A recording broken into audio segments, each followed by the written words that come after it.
সর্বশেষ প্রাপ্ত খবর নিয়ে আয়নায় এক ঝলক। স্বজন ও প্রতিবেশীদের সাক্ষীতে উঠে এলো রামিসা হত্যার ভয়াবহ চিত্র।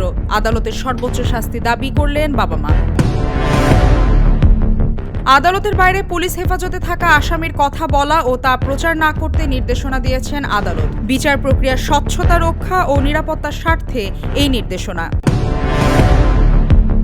ছুটির আমেজ শেষে পুরনো ছন্দে ফিরছে ঢাকা। বেড়েছে যান চলাচল, নেই যানজট, স্বস্তিতে চলাচল করছে নগরবাসী। ইউক্রেনে রাশিয়ার ব্যাপক হামলা, নিহত 10। ইসরায়েলের হামলায় লেবাননে আরও 12 জন নিহত। ইসরায়েলের দখলদারত্বের কোনো যৌক্তিকতা নেই, জানিয়েছে ফ্রান্স। হরমুজ প্রণালী খোলা নিয়ে নানা জল্পনার মধ্যে বিশ্ববাজারে বাড়ল তেলের দাম।